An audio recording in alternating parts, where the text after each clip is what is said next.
And we are live. Mr. Sandbatch, how are we doing this evening? Pretty good. This is my second show tonight, so like I haven't done this in a long time, and I remember why. Yeah, you are on fire today. All right, very good. Hey, so I didn't give you much to work with when I got a hold of you and said, hey, do you want to stream on this? Basically, all I said was, I'm trying to find a through line within martial music, military music, and even those songs that nations adopt and the various branches adopt. And I'm just trying to see if there is a through line or if I'm digging too deep. Well, You it depends on are how a far well-known. back you want to. Yeah, it depends on how far back you want to go. Okay. Like because I mean, there when you say military music or martial songs or something like that, Yeah. you can go all the way back, and there's like different cadences and different registers, and unfortunately, they Right. also fortunately or fortunately they all start to blend together at one point Hmm. also. So I mean, there's like okay, there's this. We know for a fact that there's this there is this very specific trajectory of like marching music or like music that's going to have this like very and actually, I would let's do this. We could phrase like sort of martial songs and songs of war or military music in two broad categories, and does it have an explicit function or does it have a non or is the function non-explicit? Yes, And exactly. Because like a running cadence is it's always going to be 4/4, and it's just how fast are they employing it? right, okay, And that's and that's simply timekeeping in the midst of now that. that type of military music actually has a much more recent provenance than most people would probably expect, because actually, have you ever listened? Do you know what music would have sounded like in the Middle Ages? Only, only in those stupid medieval covers of "Smells Like Teen Spirit" or whatever. You know what I mean? Well, they do a pretty good job, but even then, they're not emphasizing the strangeness of it enough. There are some YouTube channels you can go look at, and just medieval music. There, for instance, are you familiar with the text, "The Consolation of Philosophy"? Nope. By yes, is the actually it's probably the most widespread piece of medieval philosophy. It was written by this Roman by the name of Boethius. I think in the Now the name I'm fourth, familiar with. yeah, of course. I think in the sixth or seventh century. I don't want to have to look at. Oh my God, I've got to do it because it'll just bother me if I don't. Anicius Boethius. Yeah. Okay. So 524. So the sixth century. I was right. He gives a good example of what he wrote this book, Consolation Philosophy. It doesn't really matter what's in it, but you can kind of tell the reason it was able to spread so far is because it was also set to music, and there are people that have found like the annotations in like written over scrolls, and they've reconstructed what medieval music would have sounded like. And one of the things that's And you really could tell this fascinating. by you Oh, could go tell this ahead. by his intention, and he said this, or that you can find the meter within the work. Well, there's not really that much of a meter. That's the thing that's interesting. Okay, and it's very clear that in the medieval period, music did not what is considered musical would sound very strange to us because it doesn't actually have that sort of cadence or that sort of like that rhythmic propulsion. That and I waffle back and forth quite a bit on like what the effects of that are on the way people live versus what happens after they start developing these very rhythmic cadences. But you don't also see much use in there's not a lot of this military music that we would say has an explicit function because like there are a lot of things that aren't happening. You're not you first of all you don't have that 4/4 time or that very like mathematical meter that you can use to keep people on the same rhythm with. But also the way you're fighting is very different, and like armies were generally these things that were not very big. If you go look at medieval, if you go look at sizes of medieval battles, it's usually like 70 guys and like 100 guys, and there's just they're more like low level gang So fights. is are we thinking this is more like flags versus drums, or is even that too much? Am I giving too much credit to what's happening in these battles. Now, they're like flags are important. Flags are important in medieval warfare because they signify they're very important for aristocrats because you're not supposed to kill other aristocrats. So you have to mark. That's why they're. That's what all the heraldry is. They're marking their lineage, so knights on the other side know not to kill them. But the other thing that's sort of happening is that you don't have any. Their battles were just they would just like one guy yells go and then they would just charge together. There's not a lot of like in step marching, and or if they do that, they don't do it until the very end. Famously, this is what gets the French fucked at the Battle of Agincourt. Okay, is that like they have like they're doing all they're kind of stuck between this period where there's like very strict military tactics being employed that would require the synchronization of men and this like older kind of like more dark age medieval way of going about war that doesn't require very much coordination or logistics. I don't want to undersell them too much, but like the type of military music that's more important then is there's two things that are, and I don't really know how connected they are to this later tradition. This is one of the, I mean, they're definitely there, but the main way that songs and that military songs are going to come down to you are as like fables or ballads about grand heroes, and those are going to all be they're going to be stories about individual bravery and that sort of thing. Whereas, Yeah, so I'm trying to remember. Homer was originally a primary epic. It was all oral, correct? But it wasn't yo sung. man, if you want to go there, okay, yeah, well, we Well, just I like don't. I don't know. Should we not go there? if you bring me on a stream, the topic might change.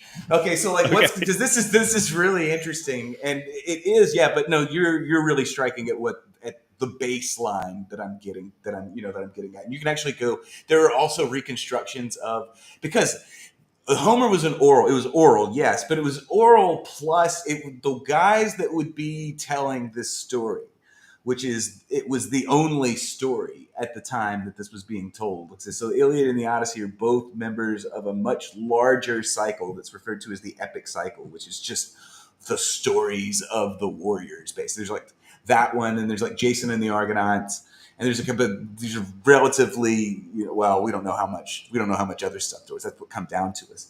But these things were being performed, not recited. Whenever these things were being performed, there was usually a musical accompaniment too. And when you get to the sections like the list of ships, that's the orality of it coming through, because like what these bards would do is they would come into town, or they would come into the military encampment. They would follow military encampments as well. And what they would do is they would string up their lyre is usually what it is, and they would start playing.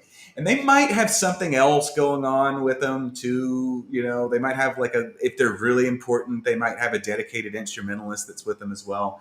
But when they start doing these recitations, they keep going all night for 7, 8, 9 hours. And those big long list of ships that are in the Iliad and the Odyssey, those are artifacts of the performative nature of the text, which is like those are like moments whenever the bard can like slide into autopilot and just like name a bunch of ships and take a break, because it's very time consuming to recite this poetry and play at the same time. So that's how this would have been received. And really, when I was talking about Boethius a minute ago, all the way up to the Middle Ages, that's the primary way music is going to be received by people. Music was much rarer.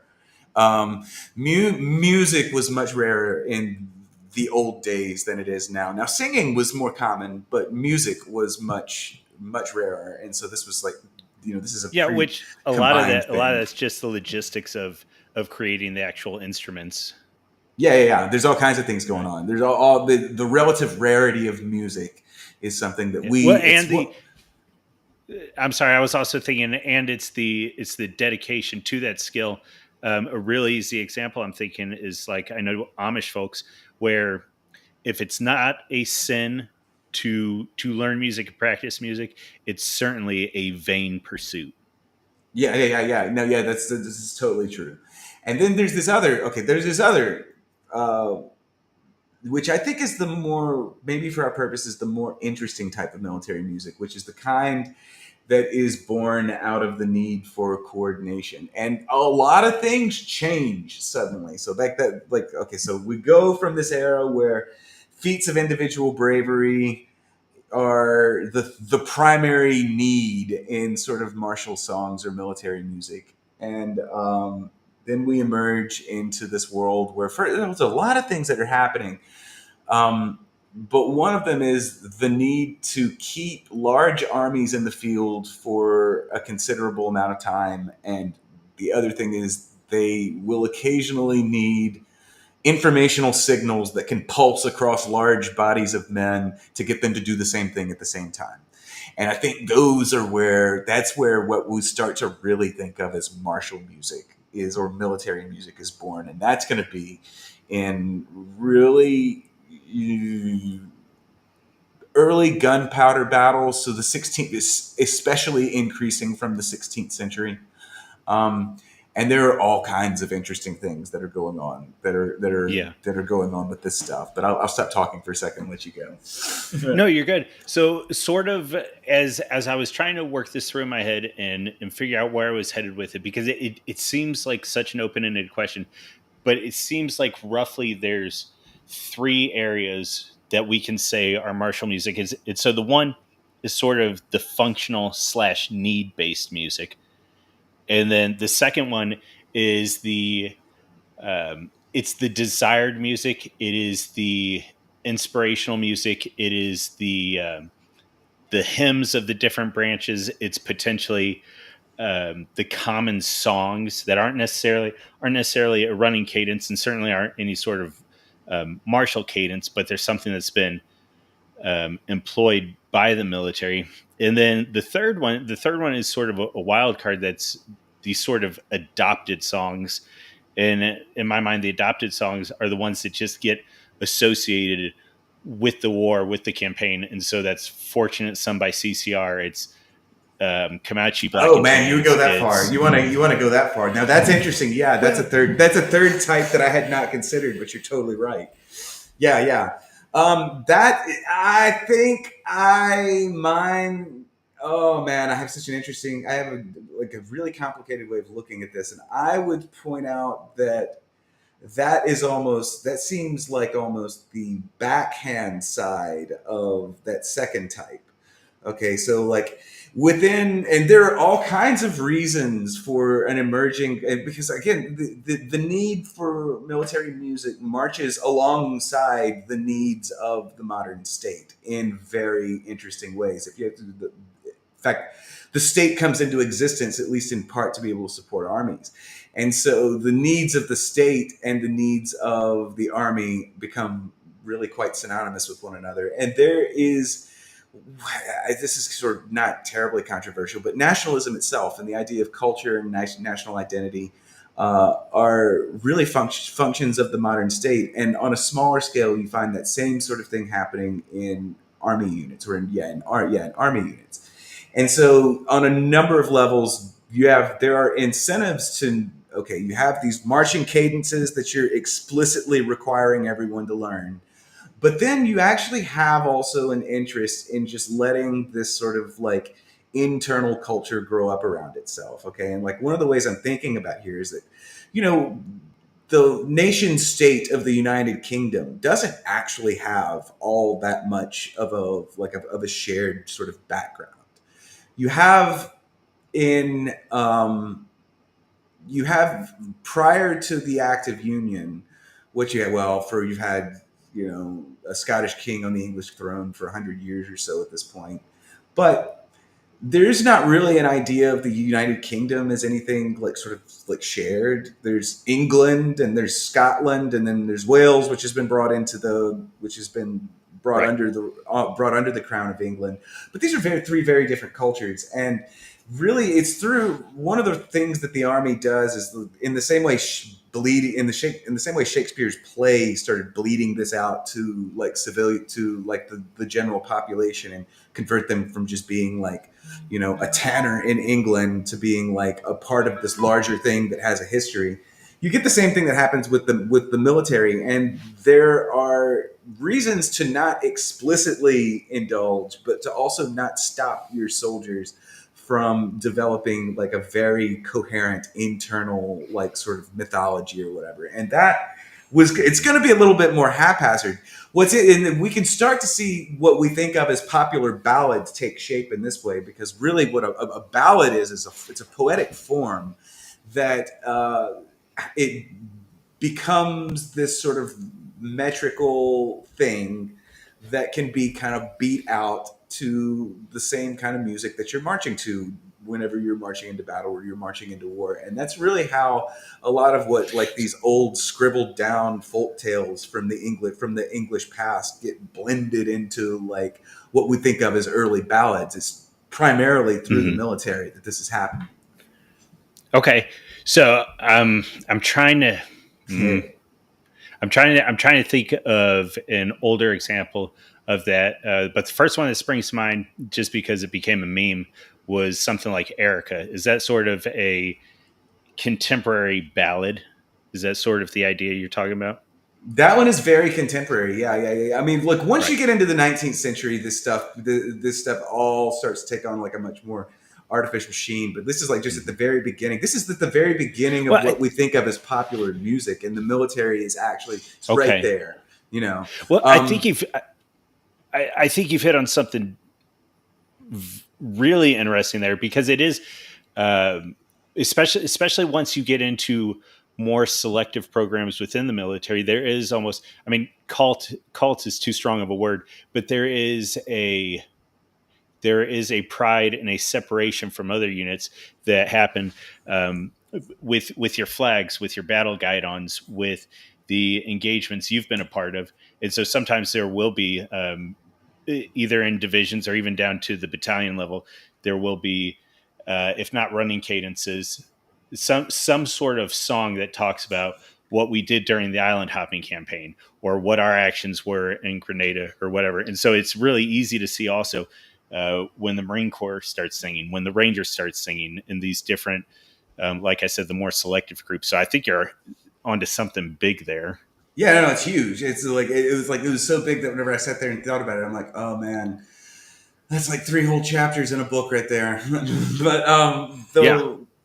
the thing that I think is like really important is that like okay again there's this structured kind, and then there's this structured kind of guided music that's like marching cadences and that sort of thing, and then there's this other less less administered side that but it will tend to spit out like World War One is probably the war that's most famous for this. It will tend to spit out both these incredibly sardonic like songs like we're here because we're here because we're here at the same time that it's also produced that there are also like these like sort of internal myths that like that come from these much older stories out of like the out of an English past or something like that that really and that's Erica is one of these. I don't know the German side as well because I mean if you know anything I'm not the biggest fan of Germany but I do know that.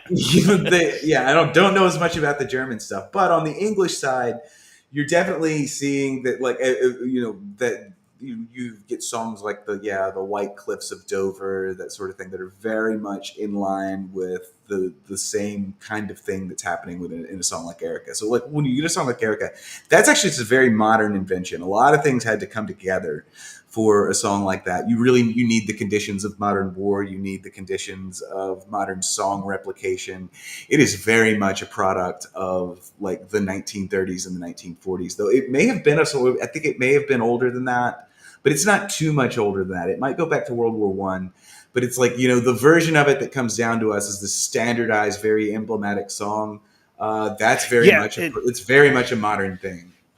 and the standardized part of it is what made me think about it when you were talking about, the United Kingdom becoming the United Kingdom, and the idea that you have to have some sort of buy-in of spirit. No, that might be too strong, but you have to be able to round the edges out, and make sure that these people are operating uniformly, Yeah, yeah, in yeah. I mean, cooperation. like you want to cut people like me. Like it's just like you want to cut people like me out, actually, because like I'm like really not good at like when everybody else, if you say like march to the beat of this drum and everybody goes, yeah, let's march to the beat of that drum, I'm kind of like, fuck you. Like, like you don't want people like me in a like highly uniform military regiment, or if you or you want it, or in a more explicit sense, you also want a tool to be able to make me less like me and like maybe sand off the edges. And so like there's a bit of brainwashing. There's an interesting bit of brainwashing that's going on here. This is the cybernetic nature of like military music. I didn't know if we were going to go there. Yeah, if you But if you yeah, want to, that's this there's a very clear like, so like if this is one of these things where like, oh, if you can give them information that allows them to step in time with one another, you can also give them information that allows them to think in time with one another. And that's what this sort of like military like martial song subculture, that's certainly what Erica's doing, is to give is to put in the minds of every German soldier in World War II this image of this woman, and that's something that they all have in common. And it what it does is it organizes their brains in certain ways where each of them will respond in they'll respond in more predictable ways to stimuli. And if you're commanding a lot of men, that is an advantageous thing. Actually, there are lots of studies on this. There are incredible numbers, because really this is the thing that makes the 20th century so different, is that from the 20th century you have the practice of psychology, and like these things are all actively being taken into account whenever home front generals or like staff officers are considering things like morale and home front morale. It's like how yeah, much. because it's maximizing uniformity so that they can have a realistic expectation of capabilities. Yeah, that's exactly right. And you're doing everything you can to standardize these. And this is it's interesting because it does create in different armies against, like, if you're a genetic supremacist, if you're one of these guys that tends to look at genetic tendencies, this is where you actually start to run into the constructed differences between like two peoples that, like, by blood or genetics, they're about as close as you can get, the English and the Germans. But the way that their internal mythologies are structured is intensely constructivist. And it's like, okay, it's very important, for instance, that the British go into battle in 1914 with a book of songs, and the Germans go with this copy of this book called Thus Spake Zarathustra. The Germans, of course, have a long tradition of, especially their officer corps, they have a long tradition of songs as well. But these two very different set of songs form a very different, sort of like mythology, that culture that shapes the culture, the internal culture of these armies as the war goes on. And that becomes more important. Again, this is not so important in the 17th and 18th, because you're not keeping these armies together for an extended period of time. Really, the American Civil War is the first time that this becomes kind of an interesting thing that people are doing, is building these internal mythologies, because these armies have to stay in the field for long periods of time. Yeah, let's dig into the American Civil War. There's only one Uh, song everybody always wants to talk about here. well, so I might I have wonder even which one mentioned it that to you. is. I wonder which one it Well, go is. go on. Just That's a good thing. I, dig I into it. wish. Why did it happen? Why did it get adopted? And why? Eh. Dixie was written before the war. Oh no, we were talking about different songs. Oh, which one did you have? So mine was actually, I'm super curious about oh, what do they call it? Well, basically the Battle Hymn of the Republic and how it's related to John Brown. Oh, okay, yeah. Okay. Now, the narrow story. Now, this does turn out to be very important, because, okay, so Battle Hymn of the Republic is written in response to a woman witnessing the Union Army, the Army of the Potomac, encamped before it runs off to fight the Battle of Manassas. I had a person I was talking to about this the other day, and she kept going, Bull Run, Bull Run. And I was like, what? Yeah, But yeah, no, it's the Battle of Manassas. And the yeah. I mean, that's a meme. She should have known. she's not American. But Fair. the thing that's interesting here is that it is at the time it seems like it's going to be, because nobody anticipates this war is going to last any longer than it does. So it's actually composed with the idea that it's going to be the victory hymn, the victory hymn for this, like, for this returning army that goes out and whips the rebels in one Because go this is and still comes back. McClellan, yes. Yeah, no, this is Irvin McDowell. This is the first one, the first guy. Oh, all right. Yeah. I mean, David McDowell, McClellan. It's easy to get them. They even look kind of similar to one another. But yeah, Right, okay. Irvin McDowell gets, like, he gets his ass kicked, and so now all of a sudden you have this story, this song that captures the mood right before it happened, and you need something to unify the entire, like, sort of Yankee, like, cause behind, and it ends up being the song, which does, like, mythologize to one extent or another the figure of John Brown, who, like, John Brown is probably if you could find, this is one of those things where it's, you need to turn, like, the sudden need is from, we don't need a victory hymn anymore. What we need is a song that dehumanizes the other side as much as possible, because this is not going to be a one Okay. or two. This is not going to be a 1 day war. This is going to be. This is going to take a long time, and so we're going to have to start managing things like civilian interaction with the military, narrative complexity, the press, all of these things that we did not think we were going to have to fucking handle. And so we need this unifying narrative to frame this war around. And there is no more emblematic of the most extreme elements of the Northern cause. These are the Northern cause that would almost have rather started the Civil War specifically to end slavery, because they had let it become such a huge aspect of their entire worldview. And they love this figure, Well, John that's as Brown, who Southerners can't stand. That's what's going on. it's so bizarre to me because I'm listening to you talking, and I'm trying to figure out how in the world do you make somebody like John Brown acceptable? Well, you have to And understand, that he had a rabid. This is the same reason why you look at shitlibs today. For lack of a better word, sorry for anything else to call you. Sorry, liberal friends. I didn't mean to call you like shitlibs, but it's the same way in the most unhinged opinions trickle down from Washington D.C. into, like, lower level shitlibs today. But at a much, like, lesser, at a much less, like, music is what they use instead of the Twitter algorithm or something like that. But John Brown was considered the extreme polarization of the 1850s is hard to undersell. Like, it's hard to actually really go. Like, people are always today, they're talking about how, like, okay, we've never been so polarized as a nation before. And I'm like, in the 1850s, we were so polarized as a nation, we picked sides and started shooting at each other. Okay. And arguably, we've actually done that several times.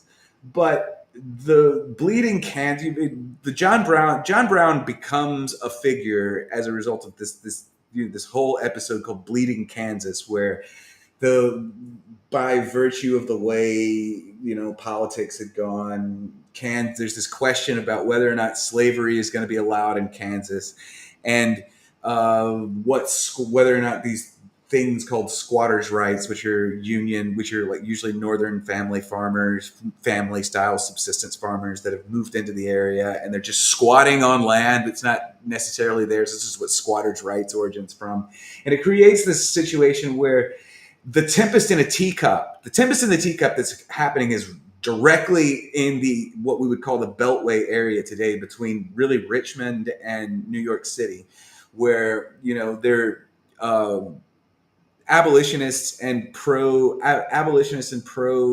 slavery intellectuals are debating one another in these large theaters with these huge audiences, and they've whipped each other up into this kind of a frenzy, and they've memed this race out in Kansas where the slavers are going to try to make Kansas a slave state by moving as many of them and their slaves as they can there, and the Yankees and the squatters are going to go try to make it a free state, and so everybody's zerg rushing and this is Kansas. the second time this has been done because it had already been done in Missouri. Yes. It didn't happen so much in Missouri, but Okay. it's because Well, I mean, I guess it kind of did. Some aspects of this are playing out over and over again, but Sure. the Bleeding Kansas one is the one where these people start. Right. It breaks out an actual border war. One of Yes. the ironies is that for most of the country, this ends up not actually being that big of a deal. There is not a big audience for John Brown bullshit on either the northern side or the southern side, Right. because one of the things that the Southerners learned whenever they get to Kansas is you can't grow cotton very well there, so they really actually lose interest quickly. There's not a lot of people moving into Kansas with slaves. But on the other hand, John Brown is as this like sort of vigilante like figure who's, mind you, he's very far removed from Boston and Washington D.C., where these highbrow debates are happening. He gets kind of memed into being a folk hero among the most rabid elements of the abolitionist side. Okay, and like Well, and that's where I get lost because he gets his shit kicked in Harper's Ferry, and yet, like, at what point did he get a song about himself, and then how in the world did that transform into the primary um, musical epic? I know that's too strong, but the primary musical communication of the Union. of That's the part that I yeah, how does it become the unifying myth, the right. unifying narrative of the Union side?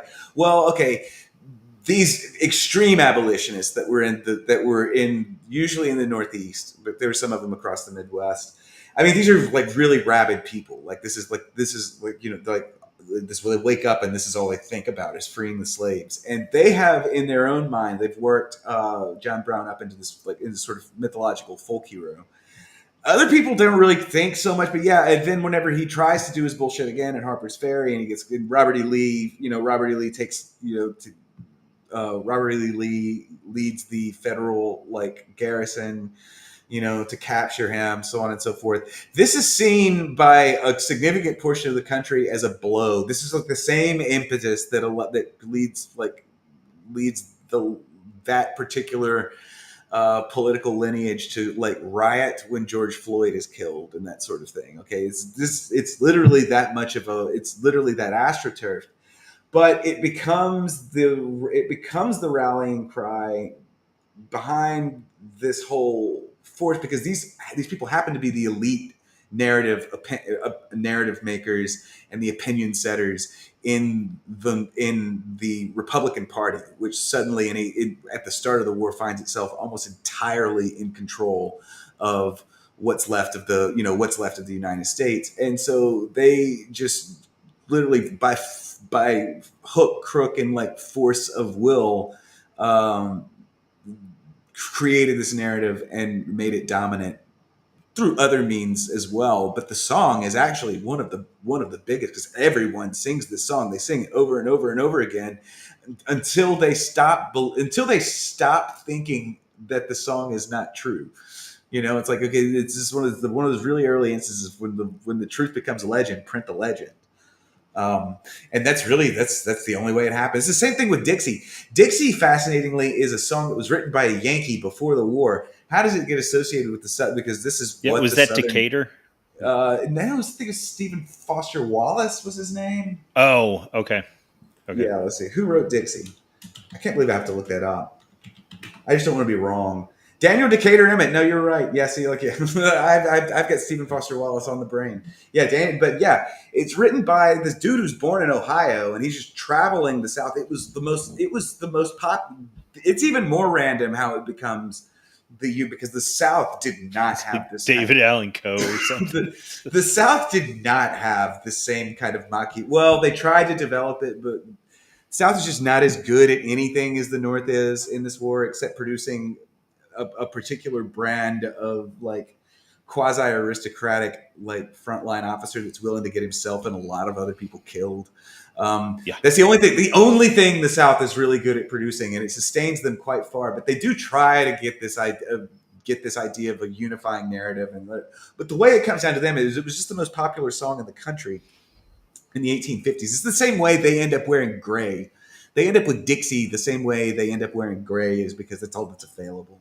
It Okay. really is a much more random process that reflects how much actually less organized the southern state was. Like they didn't have like a plan for this sort of thing, and they never really got around to it because the southern government and the southern war cause was always this like dog and pony show that's like can't ever really be sure there's going to be enough bullets and like There parched are so corn. many off ramps right now that I want to go down, but Oh my I'm, god. I'm, Yes. I'm holding it together. Ha! The bulkhead is shaking. So, but I mean, it does. These two songs give a really, they do give this very interesting phenotypic representation of the two sides that are fighting in the American Civil War, and they do in their Ooh, own way. dig into that. Dig into Yeah, the yeah, yeah. phenotypic difference. Because like on one hand you have this very solemn, very unified narrative that's been structured out of the leading sides, like out of the intellectual elite of your side, and has been filtered through pop culture in the nation state down, from, and it's the most popular song from like backwoods Wisconsin all the way to, all the way directly into the front line. And it's this perfect unified narrative that people can seize on. And then in the South, you have like nothing. There's like no coordination whatsoever. We can't even come up, but I mean, it's the better song probably, huh? But it's also, there's no command control aspect to this whatsoever. Like there's like, the fact that the Union was able to impose this kind of data scheme, this kind of like, sonic data scheme on its entire population, versus the South's like unstructured or unsupervised development of the same process. You don't get the same kind of, there's not the same kind of force or invective in Dixie. It's just kind of this happy song that people like to sing, you know? Yeah, so I don't know that I want to go too far down this route, but I'm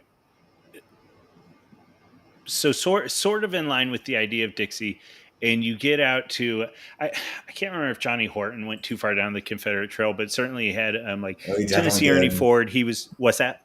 He definitely did. Okay, He yeah. went all the way down it. Well, that's but I'm thinking too like didn't Tennessee Ernie Ford didn't he do both songs of both sides? And ultimately, where I'm headed with that is I'm curious if the music, as I'm listening to you talk, the music from the Confederacy, was that actually something that occurred during the war, or was that something post war that Oh, it's certainly the post-war. Confederacy? What's that? It's almost certainly post-war. Yeah, I mean, it's absolutely Okay, yeah, post-war. Because I mean, like, this is one of the things where, like, the actual fog of war, the things that occurred inside the Civil War, are almost irrecoverable because of the layers of mythology that were like slapped on them immediately in the aftermath. But this idea that there was a body of songs that was popular in the North and a body of songs that was popular in the South, this just isn't true. In fact, then Dixie was pretty popular in the North.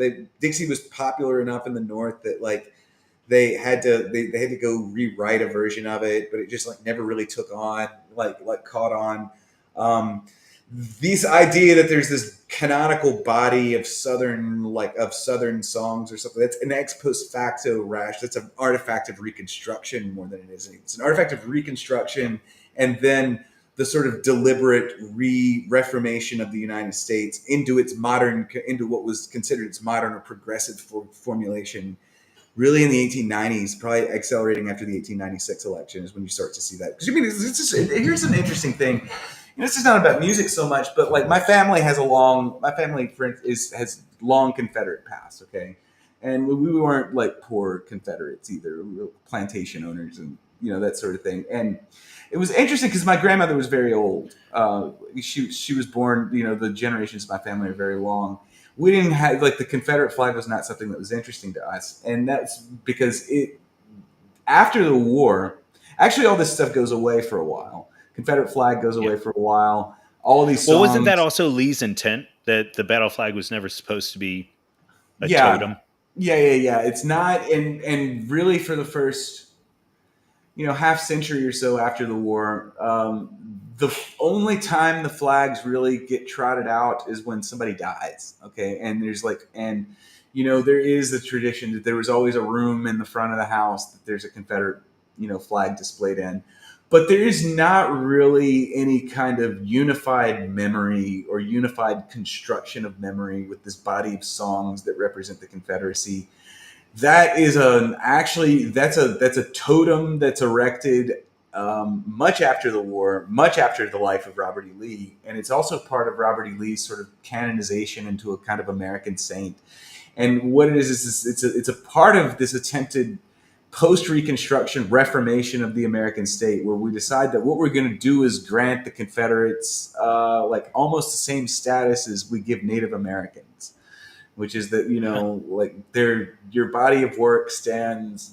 It's somehow you're defeated, but you're still in the cool club. And there's this body of songs I've that never heard it put that way. That's here's this body of songs that outline the contours of what this behavior allows you to do.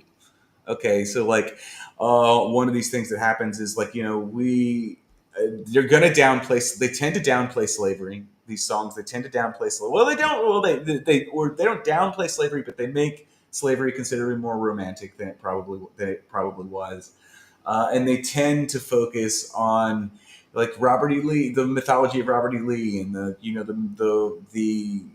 bravery of Confederate soldiers. And we don't get a lot of like some characters that we think of historically today as incredibly important kind of lose their shine here as a result of this enshrinement of this body of songs that are Confederate music. And one of the characters that gets really shortchanged here is Nathan Bedford Forrest.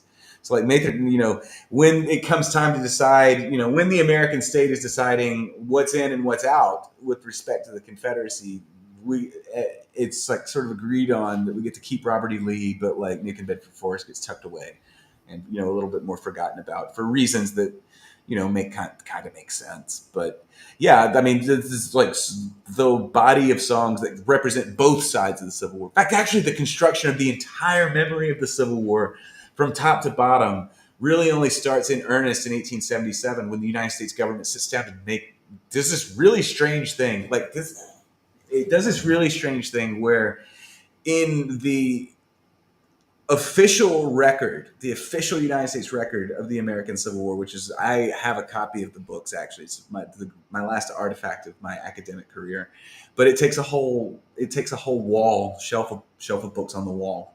But one of the really strange things that's done is the victorious Union Army allowed the Confederate officers to assemble their side of the story and put it in the official record. No other country has ever done that. And that is really the inauguration of this like sort of mythologizing of the blue and the gray. And one of the primary ways of mythologizing the blue and the gray is to come up with this bundle of songs that represents one and this bundle of songs that represents the other. Because that's how state information dissemination is moving at the time. It's through this like sheet music that's printed out and like distributed all over the country. Ooh, and that's exactly what I was thinking. That's how you get the ideas adopted. Not necessarily that they're being sung in church, but at community functions or whatever. You've got these almost hymns that, you've got the Mason-Dixon line here, and depending on which side you're on, you get to sing these common songs and take on this image and participate in it. Now, what's one of the interesting things this does is actually it depoliticizes the Confederate flag. It's quite successful at depoliticizing the Confederate cause. It's not until the Ku Klux Klan shit comes around again, the second instance of the Ku Klux Klan comes around, that you get the political associations when the Fed Klan comes around. Yeah, I don't. That's where I'll start getting in trouble if I go down that route. Well, I mean, I can't. Right. Actually, I don't care. I've been brutally doxxed by the Southern Poverty Law Center, who we were getting defunded for talking. Yeah, that was exactly wild. This shit. Did you? Were you around back then? When? Oh, this has been like 2017. I'm gonna say no. Yeah, I'm gonna say no, but the answer is yes. No. I mean, I'm being honest too in that I was not at all carrying any influence, mover, or shaker, but I'm aware of some of the things that went on. Oh right, yeah. I used to talk about the South a lot more than I do now because there are dangerous. There are dangerous doors that I can open. But for the purposes here, like yeah, when you talk about this, and whenever I refer to this music that is like structured and functional versus this music that's not structured and functional, this is where these two things blend together entirely. Okay, because like the Civil War is such a watershed moment globally. It's like it's one of the things that people don't realize is the American Civil War is studied all over the world. Okay, it's like we think that's natural. Like, yeah, of course everybody wants to study the American Civil War, but we think it's very strange to be studying this like Yeah. country on the other side of the planet's like Now, internal. is this partially because it doesn't fit well within your common definition of the Civil War because they weren't trying to take over the federal government? Is it secession which causes it to be studied? You think, or is that too much of a simplification? Well, there different people have different reasons for it, but one of them is that it's the first time in the Western industrialized world you have this situation where two highly industrialized nation states. I mean, the South is not nearly as industrialized as the North is, but in relative global standards, it was incredibly industrialized. So you have these two modern nation state armies that have to be governed. And so you have to, like, there are all kinds of things you have to do that you didn't have to do before. Like, you have to keep these encampments of 60, 70, 100, in the Union side, 120,000 men. You have to keep them together all at once. You have to keep them fed. You have to structure every aspect of their lives. It's almost like a noospheric bubble that they're existing in. And you have to structure every aspect of their lives. And in order to do that, you have to sort of build up these cultural narratives and these unifying these things that cause stuff to stick. Is it too far to say that it's almost a proto Great War? No, I mean, F. Scott Fitzgerald famously asked this question. He was in Tender as the Night, and he posited that, General Grant invented this kind of war in 1865. And then they had a short digression about that. But no, technologically, the same things are in. Yeah.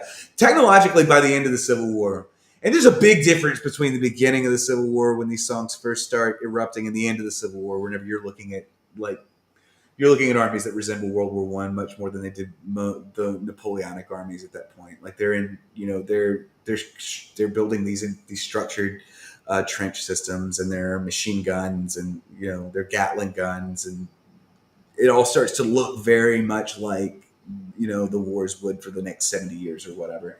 But yeah, I mean, and the thing is very important is that you have to keep a lot, like you have to keep a home front narrative positive, because like the press is active, and like popular opinion is a factor in everything, everything that like goes right up to the front lines. And so there are all these sort of like neuronic or informational like standardization lines that you're trying to project through both your army and society. And the music is one of the best things. The music and the preaching, music and religion, are by far the two biggest weapons in the tool biggest tools in the weapons of both the Confederacy and the Union Army. And like that's one of those reasons why these songs often take on the aspect of hymns. Like both religion and music, it's this total culture. They all come together Yeah. right here in the creation of these two. I've actually said before that the South didn't actually exist before the Civil War, and it's actually this like bundle of identifiers, and with this like canon of songs in particular, that is incredibly instrumental in creating what is the South, rather than just people who lived in the southern part of the United States. Yeah. Yeah, it's what am I going to say? Anecdotal is not the right way to frame it. I remember watching some some documentary that included Johnny Cash, and this is like from the 70s or 80s, and it was just mind blowing to me to watch it and hear Johnny Cash recounting how he goes over to, I want to say it was Ireland. I want to say it was Ireland. But he goes over there, he just starts plucking and screwing around on guitar, and they're all like, "Oh, that sounds like our music." And that concept of the commonality between the different people groups and how that was displaying itself. It shouldn't have been as revolutionary in my mind as it was in that moment, but obviously it left an impression because I remember watching that documentary and being like, "Holy crap!" Right. Yeah, but so we've dug into a fair amount of stuff here. I'm going to, as you're talking about all this stuff, there's a theory that's building in my mind, and I'm going to relate it to you, and you tell me if I'm totally off my rocker here. All right, go for it. Um, we had started talking originally Boethius, and then we moved into Homer and sort of Yeah. how we're producing music and what it means that it it's martial, but it's not necessarily military. And then we get to this section where these are functional avenues of implementing movement, Yeah. uh, and there is still this inspirational sense to the music that's going on, the lyrics that are being included. Now I want to take us into the 21st century, and I'm sort of wondering if we've made this great big circle back to Homer, in that music now that gets adopted by the military or even adopted by the culture. And so I was talking, CCR earlier, or name your Vietnam canon, but it's like music in the field now is not functional. It's not necessary. It really doesn't even have a martial application, but within the society and even within the military itself, there are songs and bands that get adopted as an expression of these martial campaigns. And so that's, do you see the circle? Yeah, I do. Now I'm curious. Now the 21st century is not. I was not expecting to even talk about the 21st century. Are you referring? Let me ask you So, which yeah. like what country's army are you talking about? So specifically, I'm talking about the U.S. right now. Okay, yeah, yeah. See, that was because I'm. What's interesting is that the 21st century has now produced two really large wars, two like Mhm. wars that are big enough to be worth calling wars. One of I'm them is the assuming you're United. talking. Go ahead. Go ahead. One is the America's war, abstract war on terror, and the other is the Right. Yeah. Ukraine Russia Okay. war. So that's what I thought. Yep. And I think there are emergent sort of sharp differences between the way music is treated in the Russian army and the way it is in the United States Army. In the Russian army, it Yeah. still seems to have a lot more of its old style, a lot more of its old style, like sort of like internal culture building. And I think this is fascinating because Russia has essentially been running a third generation war in Ukraine, and it's interesting to see that, like, because if you spend much time doing this, you'll find like plenty of legitimate like sort of folk tales about specific soldiers and some of these battles that are fought that are emerging out of the Russian, both the Russian and Ukrainian side of this war. And we don't really have that for the United States right now, do we? Don't have like a I mean, song, like a Toby definitive Keith song. would probably be the closest thing. Right, but we don't have Right. there's no like definitive song of the Battle of Fallujah or anything like No. that. And like No. No. No. there's it's certainly an event that's large enough that we have to question why that doesn't exist. And I think that is Oh. interesting. Okay. Like Yeah. there is something to that. That what how does the U.S. military use music now? Uh, they just don't. They is Well, what I that mean. They're oh my god, I hate to say it this way.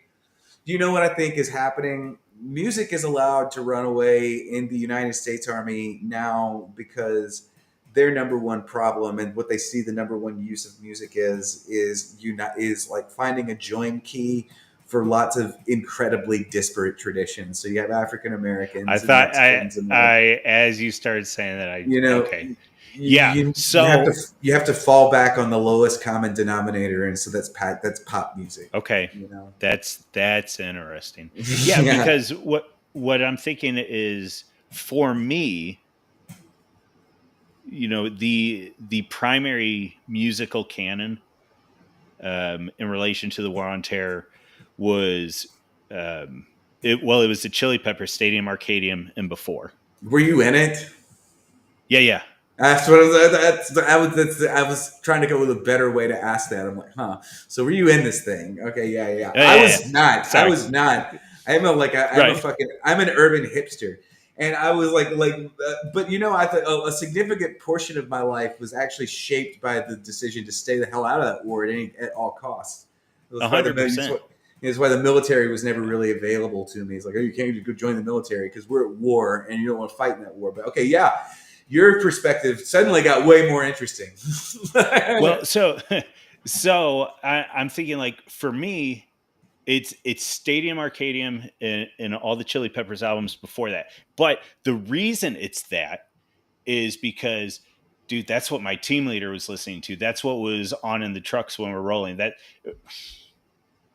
Never mind. That's a story for offline. No, Um, yeah, maybe. I'm just like, yeah, no, just fucking do it. One of the things I did do was a job that I held was I worked with World War II veterans on a ship, yeah, yeah. and and they would just tell me the most absurd shit imaginable. Like, and so I've heard all of it, and I've been around war veterans my whole life, so I mean I've heard all of it. You can't shock me, but like, yeah, you can certainly shock the Twitter algorithm, but again, this is a question. So okay, so unit. So this is was this So just specific to your unit, yeah, or was that.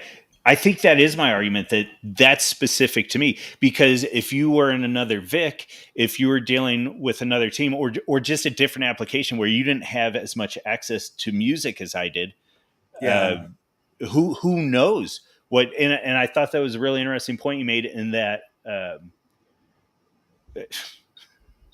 if you're running in a if you're either running in a truck full of cholos, or if that's who your VC is or whatever, yeah, your musical canon for what you participate in is radically different. yeah, no, that does make sense. And tentatively, I can schematize that by saying that one of the things the U.S. Army has done, and it's actually kind of one of the things that allows them to get away with all of this diversification, is they have pressed down agency, they've pressed down identity. Like, you can imagine, okay, so there's the U.S. Army, there's the United States, there's the U.S. Army, and then there's your unit, and that unit is considerably more autonomous than it had been in any other war previously. I think really the Yeah. Vietnam War is, famously Oliver Stone makes this movie, who was in the Vietnam War, makes this movie about the Vietnam War, which is Platoon.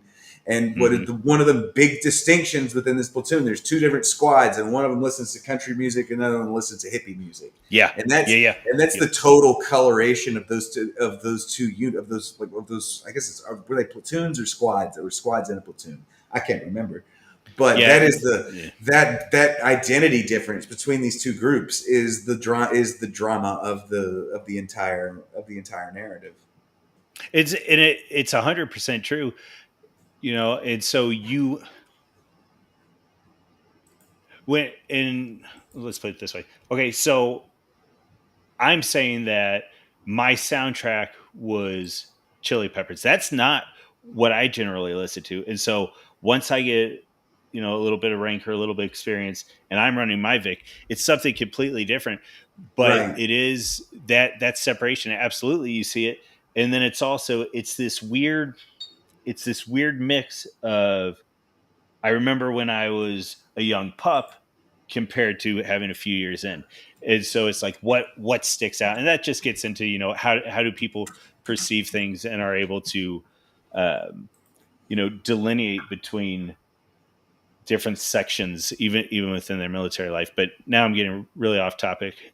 But yeah, I No, just no, think, that you opened that up, and that became very interesting to me because it's going to change. It's going to roll slowly over the course of the war on terror. And so, yeah, yeah, it's different. So, like for you, Red Hot Chili Peppers, you must be about my age then, because or whoever inculcated you is about my age. yeah, Because right, I remember the summer of Stadium Arcadium for sure. yeah. Wow, that's Well, that cool. yeah, and it just yeah, it's funny. It's like, if you have that and you have burning diesel or something, like I'm just zoned out for a minute, and we're done Really for a second. Yeah, interesting.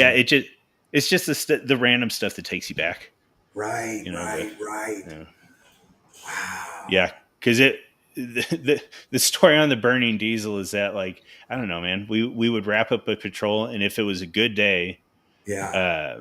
we would just go and we'd take some JP8 and like pour it on charcoal and light stuff up.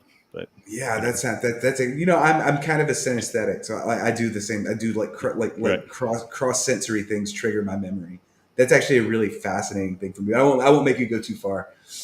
No, you're good. You're Uh, good. yeah. So yeah, that's But yeah, so I don't know. I do wonder if, and I think, man, moving into Russia, that is a good one, because it's like I'm trying to think too. We don't even really we have had Medal of Honor winners, and dude, I was in, and I can't think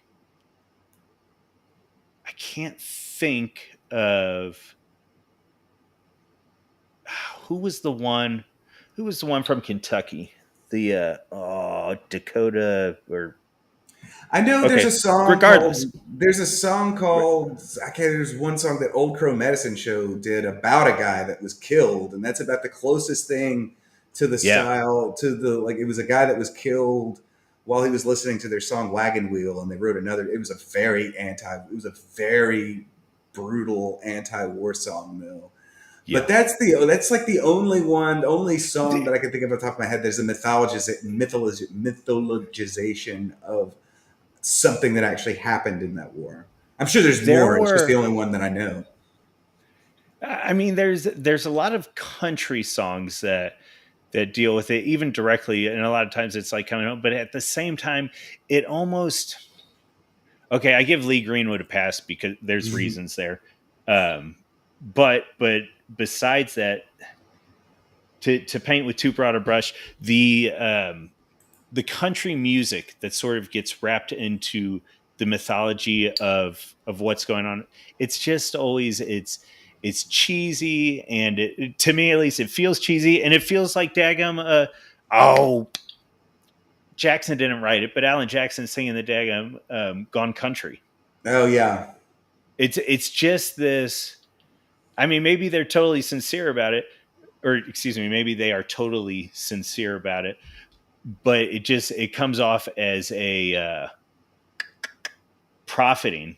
That's really cruel way to. I mean, who knows what the writers are doing? Maybe they are trying to I be mean, like, I oh, do. we love. No, I'm with you. I tend to. I tend to read it more cynically, but I think Yeah. like I think the cynicism is definitely there, but I do still think it's serving. It is ultimately serving what its purpose needs to be Hmm. for the needs of the U.S. Army, and if not the U.S. body politic, but the Russians, Yeah, that's what I was. I think the Russians have less. They have less of that diversity shit. They have a different set of constraints, and one of their constraints is rebuilding their national myth after a century of communism. And so, Yeah, like, I but think that how? Man, how well, ugly is that? How ugly is that? That they're worried about having a single story and a unifying myth, and we're over here being like, "Oh, you can participate in our myth by not participating in it at all." right? Yeah, that says a Yeah, lot about it. Says a lot about the respective political theologies. I think. yeah, Um, but you know, like what the hell? And there's no way to. There's I can't go with a way to frame it that makes our side look like the more envious one, except to say that strictly with respect to with respect to the way music works for military, military music works today. It's serving a very different purpose, and it's binding yeah, persons at a much more granular, much more personal level, and it's distinctly unconcerned with grand narratives, whereas the Russians are still concerned with grand narrative, and that it says a lot about the difference between the two of them. that is that. Oh man, If you let me, that's a pill. if you let me talk long enough, I'll get one really good one. Yeah, no, that's so. I think I'm pretty convinced. Yeah, no, that I think I'm fractally convinced on the whole Homer to function to inspiration, but that's where the fractal comes into. Now the inspiration is on this individual atomized level, which is just, I mean, that's us in a nutshell right now. But And I it don't have to could like it. be, it could be that you're correct, because I mean, this actually folds into my sort of overarching theory about the decline of something called the nation state. That these like needs for these de-dimensionalizations might, or these, these reductions to a common culture, maybe going away somewhat, and the reimposition of these sort of personal canons that may have been happening much more in the past than we're really capable of seeing, because like there's the historical record kind of clouds it out. It's a Yeah, survivability bias and that sort of thing. But like if you go back to the actual moment of Jason and the Argonauts, their internal cohesion and their internal music, famously, they brought a bard with them. His name was Orpheus. And this figures of his only job is to like people play Dungeons and Dragons. His only actual job is to mythologize the story of this war band as they're doing this one thing, and that's sounds a lot more like what you're talking about to me than this intermediate stuff that has a distinct, maybe 20th century, 19th century, 17th, 18th, 16th century flavor. Wow, I didn't think we'd get there. That's good. yeah. It's really curious because now too, as you're talking about it, I can pick out, and I'm not going to press you on this because, anyways, I am going to bring on Tolkien, and just the idea of within the narrative how he was employing music and these narrative structure, or he's employing poetry and music that are participating in the grand myth of the world he's created. And I think Hmm. it's interesting to think that that's it's almost anachronistic, but it's also potentially reaching at something deeper.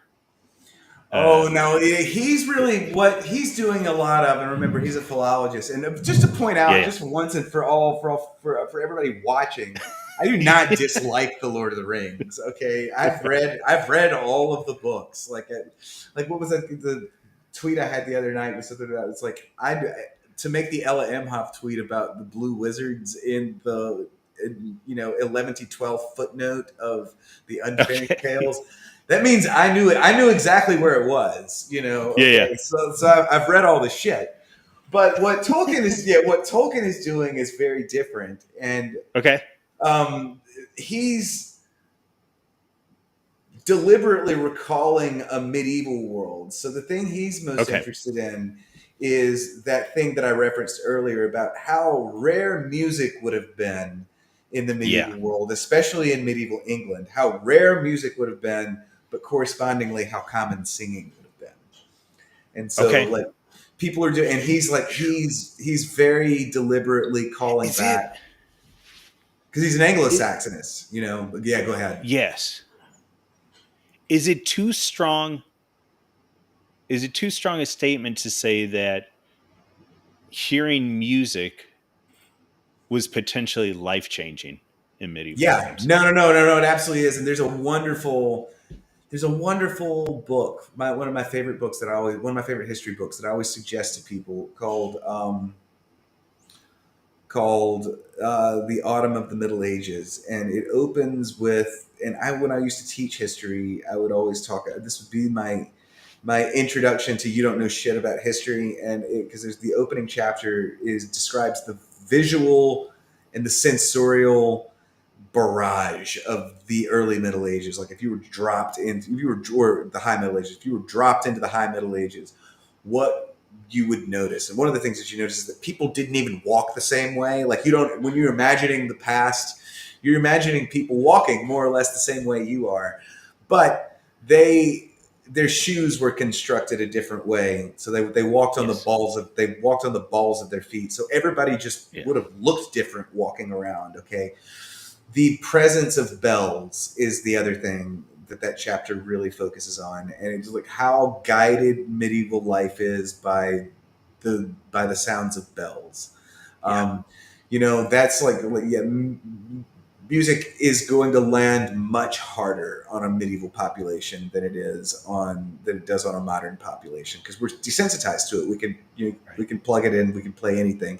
Like you can And I'm thinking like that, being desensitized to it, music, and it's like it takes something like the Psalms, and it takes these musical expressions in scripture, and it squashes them.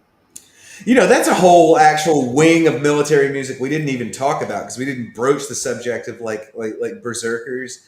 But like, yeah, well, now that you bring that up, like one of the things that's really interesting is that, like, because the music would have such a sensorial bear, it would cause such a sensorial, cascade within listeners, that it would have been one of the things that was used. Like, and this is what bagpipes are for. It actually it is what in the Civil War, the rebel yell served kind of the same purpose, but it's going to actually yank you out of yourself and make this like very objectively terrifying thing that you're about to go do something that you're able to do. So like, yeah, Yes. like one of the goals with like bagpipe music is to be so damn loud that it drowns out your thoughts, which is very difficult to do to a modern person. But the barrier to just like overloading someone's brain and making them like able to like run into a battle was probably much lower then.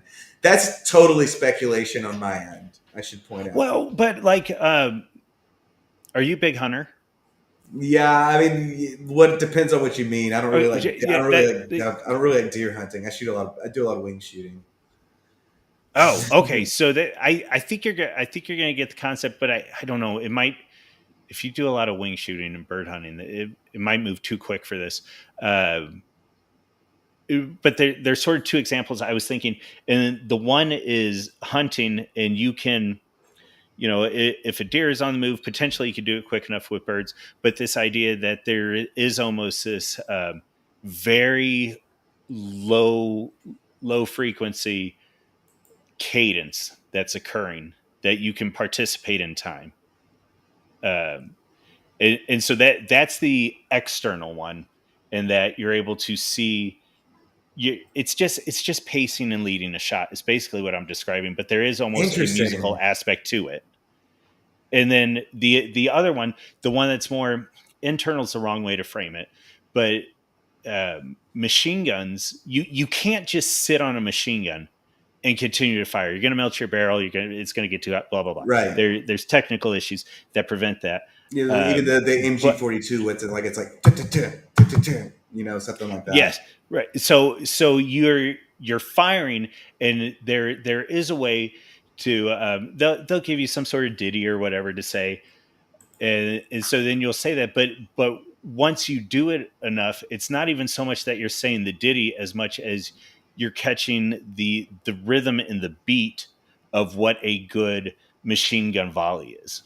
Yeah, yeah, yeah. Interesting. It's Very yeah, cool. so you almost start participating in this.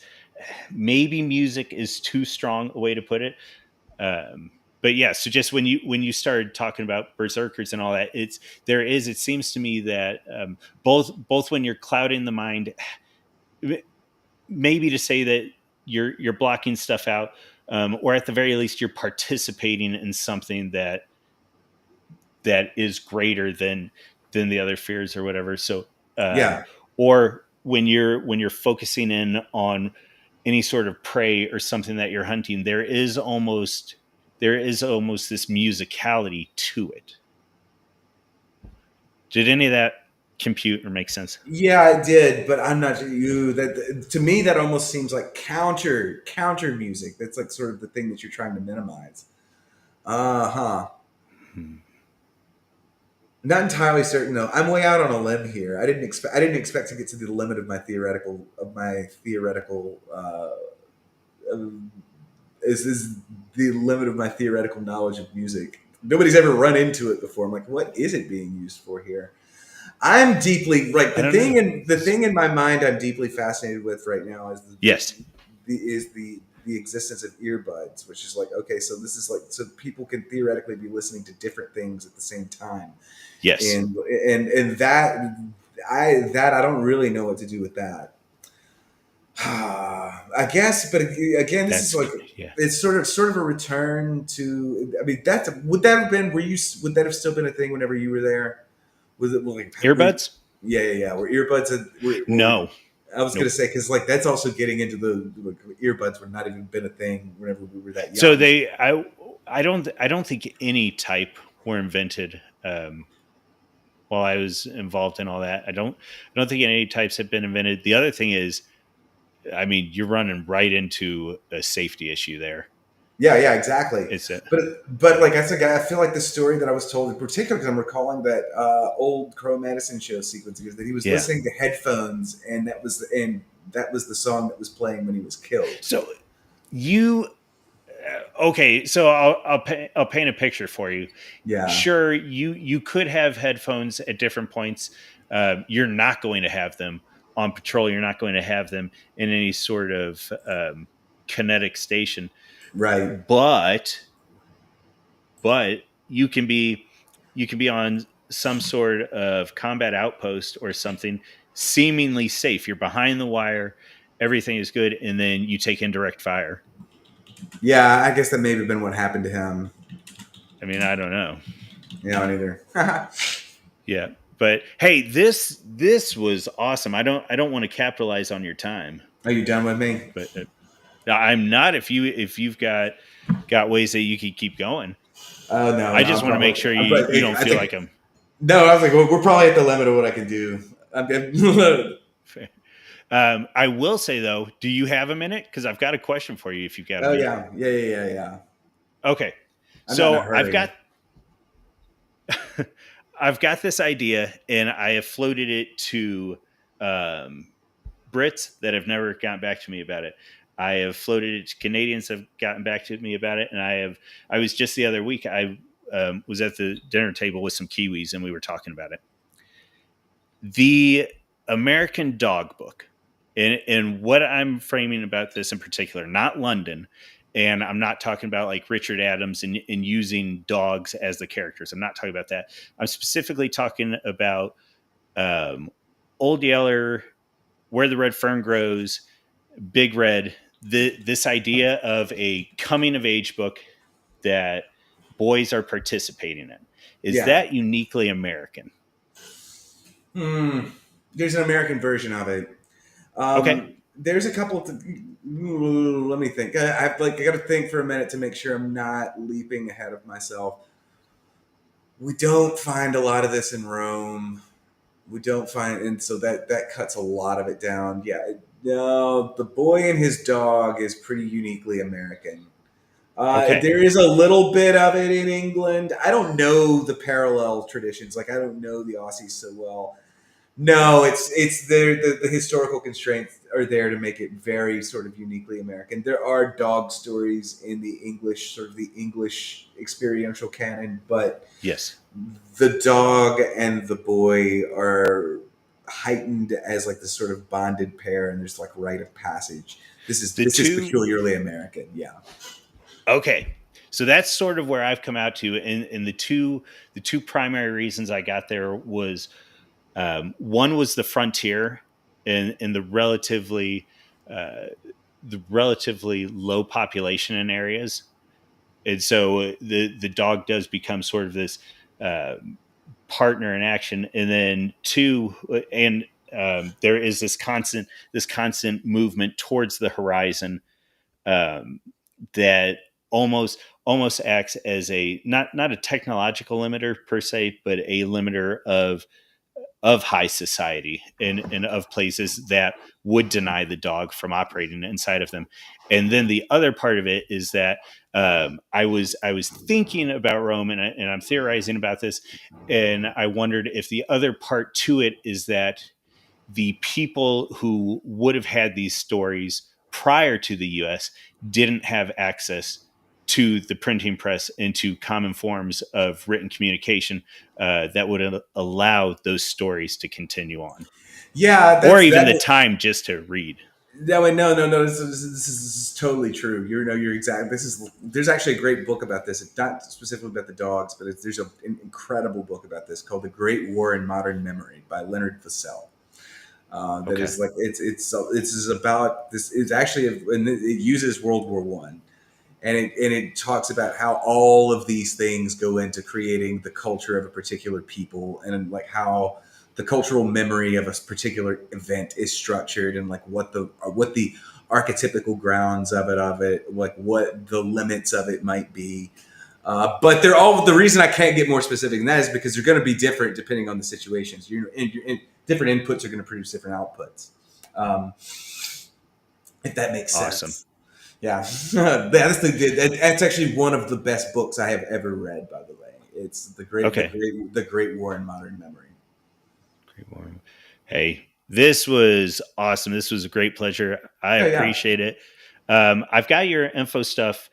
It's going to be there in the description. Is there anything you want to shill? I know you were just on with Prude and Mr. D. Anything that you want to highlight you before you know jump what's off? well, yeah. What's really interesting, and I actually just talk this out because I've been really down lately.